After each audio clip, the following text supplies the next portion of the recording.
Salut à tous et bienvenue dans cette nouvelle vidéo. Alors j'avais très envie de faire une version bleue et encore plus holographique que mon maquillage de crâne précédent parce que j'avais vraiment adoré faire ce make-up. Du coup c'est parti, alors j'avais déjà mis mon fond de teint et je commence en traçant la forme de la mâchoire du crâne avec le rouge à lèvres Liquid Suede en teinte Alien de chez NYX pour que le noir soit bien intense directement, et puis avec ce gel liner en teinte bleu cobalt de chez NYX toujours, j'en pose juste en dessous pour le fondre dans le noir et créer une transition de couleur. Ensuite pour continuer le dégradé de bleu, j'utilise un Liquid Suede bleu clair que je viens fondre dans le bleu foncé à l'aide d'un pinceau.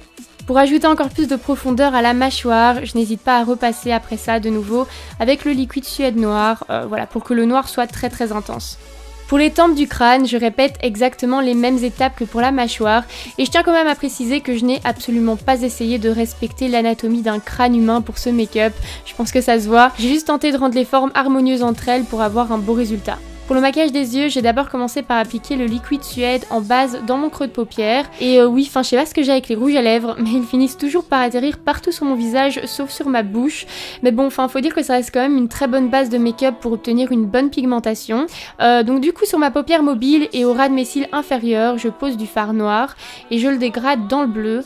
Et puis j'utilise un fard poudre bleu électrique de la palette Avant Pop de chez NYX pour intensifier les couleurs et créer un joli dégradé. Et j'en profite également pour en poser au niveau de la mâchoire et des tempes du crâne. Je me trace bien évidemment mon petit thread liner habituel et me pose des faux cils de chez Kryolan. Au niveau de mes sourcils, j'ai créé un dégradé de noir vers le bleu foncé en queue de sourcil pour donner un air un peu plus agressif au crâne, et je rajoute également des rides du lion un petit peu stylisées.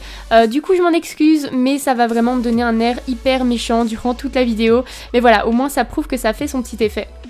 Pour la partie oculaire du crâne, je reproduis les mêmes étapes que pour la mâchoire, et donc je commence en définissant la forme avec le Liquid Suede noir, puis je dégrade avec le gel liner bleu foncé, et puis le Liquid Suede bleu clair. Et enfin je poudre pour réintensifier les couleurs avec le fard bleu de la palette Avant Pop.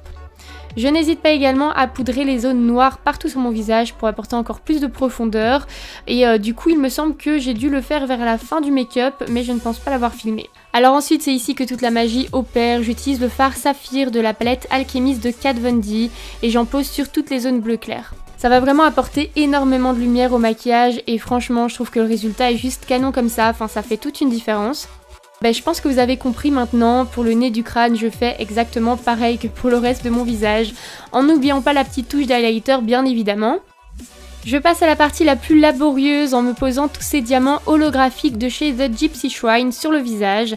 Alors certains d'entre eux étaient déjà collés ensemble, mais pour la plupart et surtout au niveau des joues, j'ai dû les coller un à un avec une colle à faux cils et en m'aidant d'une pince à épiler. Je vous avoue qu'il faut vraiment avoir une patience à toute épreuve pour cette étape et je pense que ça se voit, j'étais vraiment super concentrée sur ce que je faisais et au final je pense que j'ai dû passer 2-3 heures rien que pour la pose des diamants. Mais voilà, je pense que ça en vaut le coup, le résultat en tout cas est vraiment à la hauteur de mes espérances, donc je suis contente. J'en pose aussi bien entendu au niveau de la bouche pour créer les dents du crâne, et pour ceux qui se demanderaient, oui on peut tout à fait parler avec les diamants posés sur les lèvres tant qu'on les colle bien avec la colle à faux cils. Alors ici pour ne pas laisser les arêtes de mon nez toute seule sans maquillage, j'ai posé le fard de la palette Avant Pop, le fard bleu, voilà, pour créer une sorte de contouring qui n'en est pas vraiment un, mais voilà, pour qu'il y ait un raccord finalement et que mon nez ne soit pas juste tout blanc. Au niveau du cou c'est pareil que pour le reste du maquillage, donc je crée un beau dégradé de bleu avec les rouges à lèvres, et nouveau pour ceux ici qui se demanderaient si ça se démaquille facilement, franchement personnellement j'ai jamais eu aucun souci à ce niveau là.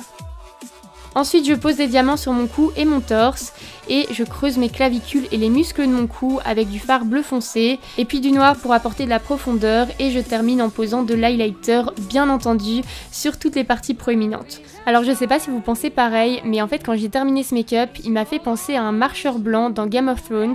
Je sais pas comment ça se fait, dites-moi si vous pensez pareil en commentaire. Ce maquillage est maintenant terminé, j'espère vraiment qu'il vous a plu. Si c'est le cas n'hésitez pas à vous abonner à ma chaîne